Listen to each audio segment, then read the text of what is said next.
Bismillahirrahmanirrahim. Assalamualaikum warahmatullahi wabarakatuh. Alhamdulillah wa syukrulillah wassalatu wassalamu ala rasulillah sallallahu alaihi wasallam. Amma ba'du.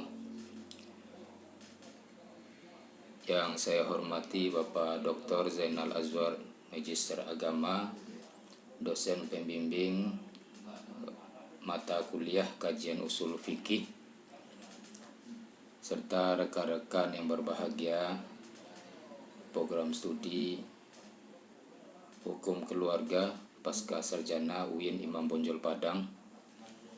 Baiklah, pada kesempatan ini saya Saiful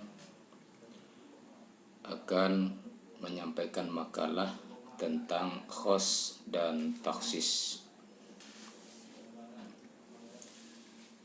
Sebagaimana yang kita ketahui bahwa kaidah-kaidah kebahasaan dalam usul fikih sangat penting untuk kita pelajari guna mengambil istinbat hukum dari nas syara'. Dengan tujuan yang lain adalah agar pemahaman kita benar terhadap nas syara' dan juga dapat membuka nas yang masih samar, menghilangkan kontradiksi antara nas yang satu dengan yang lain. Salah satu pembahasan dalam usul fikih dari segi kebahasaan itu yaitu khas dan taksis. Dalam makalah yang akan saya sampaikan ini ada 5 yang akan kita jawab atau kita pelajari. Yang pertama, bagaimana khos menurut ahli usul. Yang kedua, ketentuan-ketentuan yang berkaitan dengan lafaz khos. Yang ketiga, pengertian taksis menurut para ahli usul. Yang keempat, mukhassis muttasil dan bentuk-bentuknya. Dan yang terakhir, mukhassis munfasil dan bentuk-bentuknya. Pengertian khas secara etimologi bahasa artinya menyendiri, terpisah atau munfarid. Menurut istilah usul fikih, khas itu adalah lafaz yang dari segi bahasanya menunjukkan individu tertentu secara menyendiri. Huwal lafzul mawdu' lidalalati ala makna wahidin. Pengertian khos menurut para ahli usul, Abdul Wahab Khalaf mengatakan bahwa khos itu adalah lafaz yang dipakai untuk menunjukkan seseorang, misalnya Muhammad, laki-laki, perempuan, dan semacamnya. Menurut Adis Soleh, khos adalah lafaz yang mengandung suatu pengertian secara tunggal atau beberapa pengertian yang terbatas. Abu Zahra mengatakan bahwa khos adalah lafaz dalam nas syara' menunjukkan kepada pengertiannya yang khas secara qat'i dan hukum yang dikandungnya bersifat pasti selama tidak ada indikasi yang menunjukkan pengertian lain. Al-Amidi mengatakan khos adalah suatu lafal yang tidak patut digunakan bersama oleh jumlah yang banyak. Al-Khudari Bait mengatakan lafal khos yang dari segi kebahasaan ditentukan untuk satu arti secara mandiri. Abdul Wahab Abdus Salam Tawilah mengatakan setiap lafaz yang diungkapkan untuk menunjukkan satuan maknawi tertentu. Dari pengertian para ahli usul di atas dapat kita simpulkan bahwa Khos adalah suatu lafaz yang telah jelas hukum yang terkandung di dalam nas, baik itu Al-Quran maupun hadis, sebelum ada dalil yang menghendaki arti lain. Dan hukum yang diambil dari khos ini adalah bersifat qat'i. Ada beberapa ketentuan dalam lafal khos. Yang pertama, bila lafaz khos lahir dalam bentuk nasara secara qat'iyud dalalah, maka hukum yang berlaku pada apa yang dituju oleh lafaz itu adalah qat'i. Contohnya dalam surat Al-Maidah ayat 89, fakafaratuhu it'amu asharati masakin, maka kafarat melanggar sumpah itu ialah memberi makan 10 orang miskin.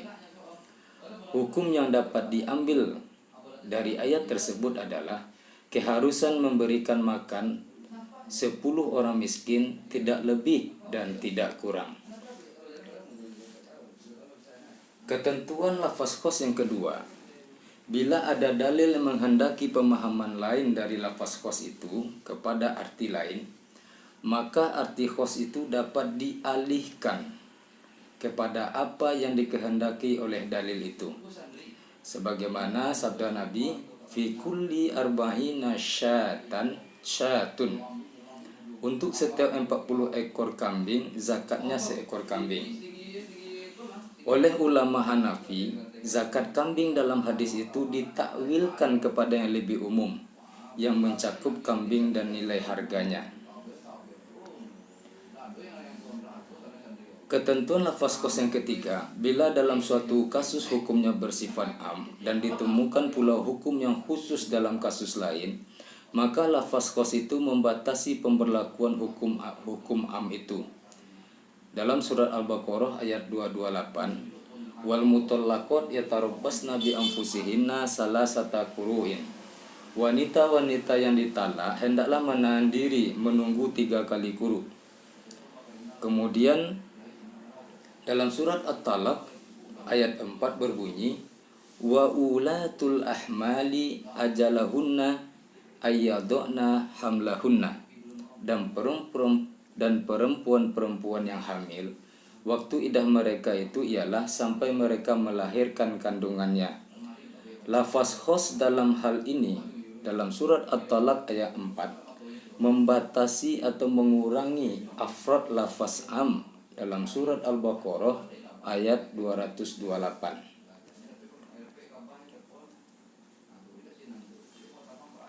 Perbedaan pendapat bila berbenturan dalil khos dengan dalil am. Menurut Hanafiyah, seandainya kedua dalil itu bersamaan masanya, maka dalil yang khos mentaksiskan yang am. Bila tidak bersamaan, maka ada 2 kemungkinan. Pertama, bila lafaz am itu terkemudian datangnya, maka lafaz am itu menasakh lafaz khos. Yang kedua, bila lafaz khos yang terkemudian datangnya, maka lafaz khos itu menasakh lafaz am di bagian afradnya. Menurut jumhur ulama, tidak tergambar adanya perbenturan antara dalil am dan dalil khos, karena keduanya bila datang dalam waktu bersamaan, maka yang khos memberi penjelasan terhadap yang am. Pengertian taksis menurut para ahli usul. Jumhur ulama berpendapat atau mengartikan taksis adalah membatasi jangkauan lafaz am kepada sebagian lafaz afrodnya dengan dalil mustakil atau tidak, muqaron atau tidak muqaron. Taksisul am indal jumhur maknau qasrul am ala ba'di afrodihi bidalilin mustakilin aw ghairu mustakilin, muqaronin aw ghairu muqaronin. Menurut ulama Hanafiyah, taksis adalah membatasi lafaz am kepada sebagian afrodnya dengan dalil mustakil muqarron, maka jika dengan dalil mutarakh harus dinasahkan. Jadi taksis itu ialah mengeluarkan sebagian dari satuan-satuan yang masuk di dalam lafaz am Dan lafaz am itu hanya berlaku bagi satuan-satuan yang masih ada. Selanjutnya kita akan membahas tentang mukhassis muttasil. Mukhassis muttasil yaitu keberadaannya menyatu dengan dalil am. Contoh firman Allah, walillahi 'alan nasi hijjul baiti man istata'a ilaihi sabila. Kata man istata'a ilaihi sabila adalah lafaz khas yang membatasi jangkauan lafaz am yang disebut sebelumnya, yaitu 'alan nas. Yang keduanya berada dalam satu ayat. Ayat ini berarti bahwa manusia yang diwajibkan atasnya haji adalah manusia yang mempunyai kesanggupan melakukannya. Bentuk-bentuk mukhassis muttasil.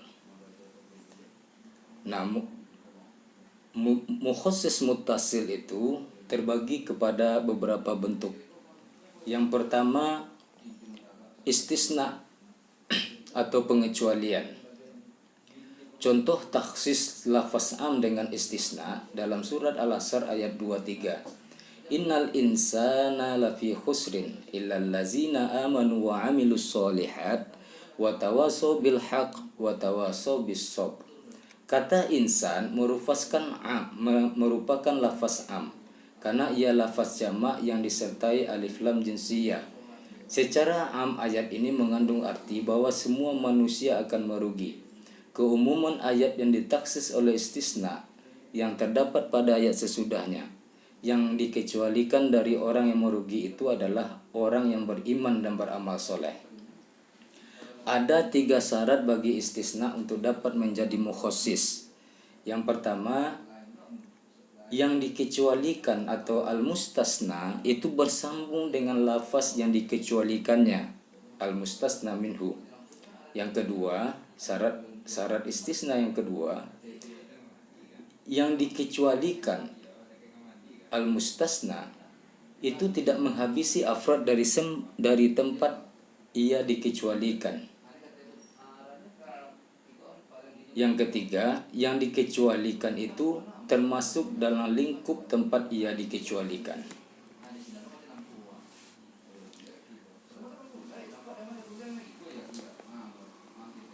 Kemudian bentuk-bentuk mukhassis muttasil yang kedua adalah syarat. Contoh taksis lafaz am dengan syarat firman Allah dalam surat An-Nisa ayat 101, wa iza darabtum fil ardi falaisa 'alaikum junahun an taqsurus shalah. Dan apabila kamu bepergian di muka bumi, maka tidaklah mengapa kamu mengkasar sembahyangmu. Kebolehan mengkasar salat yang disebutkan secara am dalam ayat tersebut dibatasi dengan syarat salat itu dilakukan dalam perjalanan.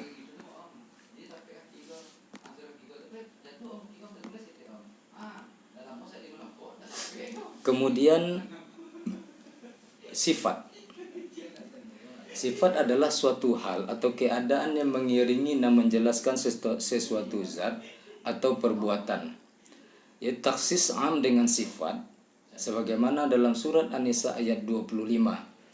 Famimma malakat aimanukum min fatayatikumul mu'minat.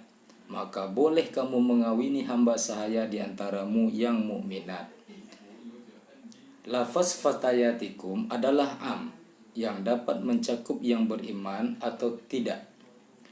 Dengan diberikan kata sifat al-mu'minat, maka hamba sahaya tidak beriman tidak termasuk lagi. Kemudian bentuk mukhassis muttasil yang keempat adalah ghoyah. Ghoyah itu adalah limit waktu atau penghabisan. Lafaz ghoyah ada 2 bentuk, lafaz hatta dan ila. Contoh taksis am dengan ghoyah surat At-Taubah ayat 29. Qatilul lazina la yu'minuna hatta yu'tul jizyah. Qatilul lazina la yu'minuna ilal akhiril ayah. Kemudian disambung dengan ayat hatta yu'tul jizyah. Perangilah orang-orang yang tidak beriman kepada Allah. Kemudian sambungan ayat itu di akhir ayat sampai mereka membayar jizyah dalam surat At-Taubah ayat 29. Potongan pertama pada ayat ini mengandung arti keharusan memerangi orang-orang yang tidak beriman. Datangnya ucapan hingga membayar jizyah mentaksiskan atau membatasi keumuman kewajiban memerangi orang kafir itu.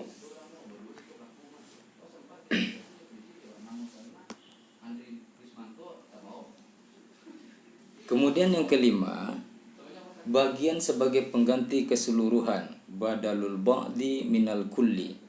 Artinya tidak seluruhnya terkena perintah, tetapi yang dikehendaki cukup dilaksanakan oleh sebagian saja. Seperti firman Allah, walillahi 'alan nasi hijjul baiti man istata'a ilaihi sabila. Lafaz man adalah pengganti atau badal dari lafaz an-nas yang disebutkan sebelumnya. Potongan pertama ayat mengandung arti semua manusia harus menunaikan haji. Kemudian manusia yang dikenai kewajiban itu dijelaskan, yaitu orang-orang yang mempunyai kesanggupan, sehingga dengan adanya taksis ini berarti orang-orang yang tidak mempunyai kesanggupan tidak termasuk dalam pengertian am yang dikenai kewajiban haji. Kemudian pembahasan kita selanjutnya adalah mukhasis munfasil. Mukhasis munfasil yaitu mukhasisnya terpisah dari dalil am. Kalau mukhasis mutasil tadi, mukhasisnya termasuk dalam dalil am. Contoh firman Allah tentang mukhasis munfasil yaitu wali abawaihi likulli wahid minhuma as-sudus mimma taraka in kana lahu walad. Dan untuk dua orang ibu bapa bagi masing-masing 1/6 dari harta yang ditinggalkan jika yang meninggal itu mempunyai anak. Surat An-Nisa ayat 11. Yang menyatakan bahwa orang tua menjadi ahli waris bagi anaknya. Ayat ini dibatasi oleh sebuah hadis Nabi yang mengatakan la yarisul muslimul kafiro walal kafirul muslim. Orang Islam tidak mewarisi non-Islam dan Islam tidak mewarisi orang Islam, orang non-Islam. Dengan adanya pembatasan ini berarti orang tua menjadi ahli waris bagi anaknya adalah orang tua yang seagama dengan anaknya. Bentuk-bentuk mukhasis munfasil. Mukhasis munfasil itu terdiri dari 6 bentuk. Pertama, takhsis Al-Quran dengan Al-Quran. Jumhur ulama telah sepakat menetapkan bolehnya Al-Quran mentakhsis Al-Quran.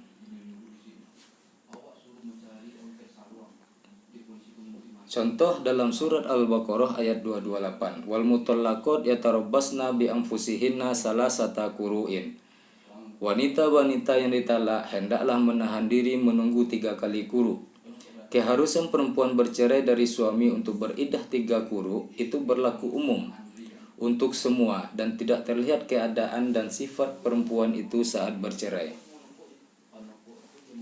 Pengertian am ayat ini ditaksis oleh firman Allah dalam surat Al-Baqarah ayat 234. Wallazina yatawaffawna minkum wa yazaruna azwajan yatarabbasna bi anfusihinna arba'ata asyhurin wa asra. Orang-orang yang meninggal dunia di antaramu dengan meninggalkan istri-istri, hendaklah para istri itu menangguhkan dirinya atau beriddah 4 bulan 10 hari. Dengan adanya ayat khusus tentang perempuan yang bercerai karena kematian harus beriddah 4 bulan 10 hari itu, maka hukum am yang mengharuskan beriddah 3 quru tidak lagi mencakup perempuan yang kematian suami. Kemudian taksis Al-Quran dengan sunnah. Jumhur ulama sepakat membolehkan taksis Al-Quran dengan sunnah mutawatir.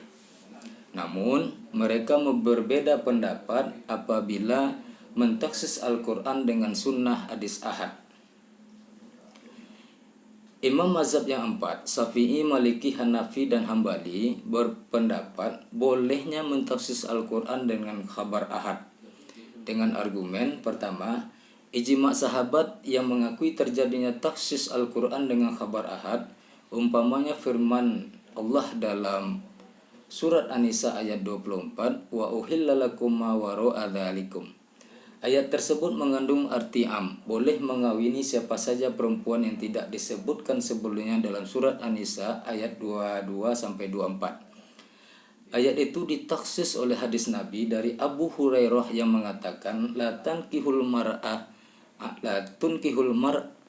mar'ata ala ammatiha wala khalatiha. La tunkihul mar'atu ala ammatiha wala khalatiha. Tidak boleh memadu seseorang perempuan dengan saudara ayahnya dan tidak pula dengan saudara ibunya. Khabar ahad menjadi dalil dalam. Kemudian alasan yang kedua, karena khabar ahad itu menjadi dalil dalam beramal. Kemudian ada sebagian ulama yang tidak menerima taksis Al-Quran dengan khabar ahad. Mereka beralasan, pertama, bila lafaz itu kedudukannya qot'i, maka tidak boleh ditaksis oleh sesuatu yang zonni, sebagaimana tidak bolehnya nasakh dengan khabar ahad. Kemudian alasan mereka yang menolak yang kedua, Al-Quran itu kedudukannya lebih kuat dari sunnah. Kemudian bentuk taksis mukhassil munfasil yang ketiga adalah taksis sunnah dengan Al-Quran. Kebanyakan ulama fikih dan ulama kalam yang juga diikuti oleh pengikut Hambali dan Syafi'i berpendapat boleh mentaksis sunnah dengan Al-Quran. Mereka beralasan, pertama, banyak terjadi keumuman sunnah ditaksis oleh Al-Quran, seperti sunnah Nabi yang mengatakan al-bikru bil bikri jildu mi'atin wa nafyu sanah. Perawan yang berzina dengan bujangan hukumannya adalah dipukul 100 kali dan dibuang setahun. Pengertian hadis Nabi itu ditaksis oleh ayat Al-Quran yang menjelaskan bahwa sanksi untuk hamba saya hanya separuh yang dikenakan kepada orang yang merdeka. Dalam surat An-Nisa ayat 25 disebutkan fa'alaihinna nisfu ma 'alal muhsanat minal azab. Maka atas mereka separuh hukuman dari hukuman wanita-wanita merdeka yang bersuami. Kemudian argumen mereka yang mengatakan boleh mentaksis sunnah dengan Al-Quran. Yang kedua yaitu Al-Quran itu lebih kuat daripada sunnah, karena Al-Quran itu keseluruhannya qot'i, sedangkan sunnah hanya sebagian yang qot'i, sebagian yang lain zonni. Bila boleh mentaksis Al-Quran dengan sunnah yang kedudukannya lebih lemah, maka tentu lebih boleh lagi mentaksis Al-Quran terhadap yang sunnah. Kemudian pendapat yang kedua, sebagian ulama Syafi'i dan satu riwayat dari Ahmad berpendapat tidak boleh sunnah ditaksis dengan Al-Quran, dengan alasan berdasarkan surah An-Nahl ayat 44, litubayyina lin-nasi ma nuzila ilaihim wa la'allahum yatafakkarun, agar kamu menerangkan pada umat manusia apa yang telah diturunkan kepada mereka dan supaya mereka memikirkan. Nabi sebagai penjelas dari Al-Quran, jika sunnah boleh mentaksis Al-Quran, maka bertentangan dengan ayat ini. Berarti Al-Quran itu menjadi bayan atau penjelas, bukan Nabi yang menjadi penjelas. Kalau kita menjadikan Al-Quran sebagai taksis terhadap sunnah, berarti kita menempatkan sunnah itu sebagai asal dan Al-Quran sebagai pengikut terhadap sunnah. Hal ini berarti mengurangi nilai Al-Quran. Itu pendapat mereka. Kemudian bentuk yang keempat, taksis sunnah dengan sunnah. Jumhur ulama berpendapat boleh mentaksis sunnah dengan sunnah. Baik sunnah itu dalam bentuk qauliyah, fi'liyah, tahririyah. Sebagaimana dalam hadis Nabi dari Sa'id bin Abdullah menurut riwayat Bukhari, fima saqatis sama wal uyun au kana asru bil asri. Tanaman yang diairi oleh hujan, mata air dan sungai, zakatnya 1/10. Hadis ini secara am menjelaskan kewajiban zakat atas tanaman yang diairi oleh hujan, mata air atau sungai adalah 1/10, baik sudah sampai satu nasab atau belum. keumuman hadis ini ditaksis oleh hadis Nabi dari Sa'id yang diriwayatkan oleh muttafaq alaih. Laisa fi maduna khumsah awsaq min tamar wala hub sadaqah. Buah-buahan dan biji-bijian yang kurang dari 5 wasa tidak diwajibkan zakat. Dengan adanya hadis terakhir ini jelaslah bahwa yang terkena kewajiban zakat sebesar 10% seperti tersebut dalam hadis pertama adalah yang telah mencapai nasab yaitu 5 wasa. Sebagian ulama menolak taksis sunnah dengan sunnah berdasarkan firman Allah dalam surah An-Nahl ayat 44 di atas yang menyatakan bahwa yang akan dijelaskan oleh Nabi itu adalah Al-Quran bukan sunnah. Kemudian taksis dengan ijma. Menurut Al-Amidi tidak terdapat perbedaan pendapat para ulama bolehnya taksis dengan ijma. Artinya semua ulama berpendapat sama membolehkan. Taksis dengan ijma artinya yaitu untuk mengetahui maksud suatu lafaz am melalui ijma ulama. Dengan ijma yang mentaksiskan Al-Quran,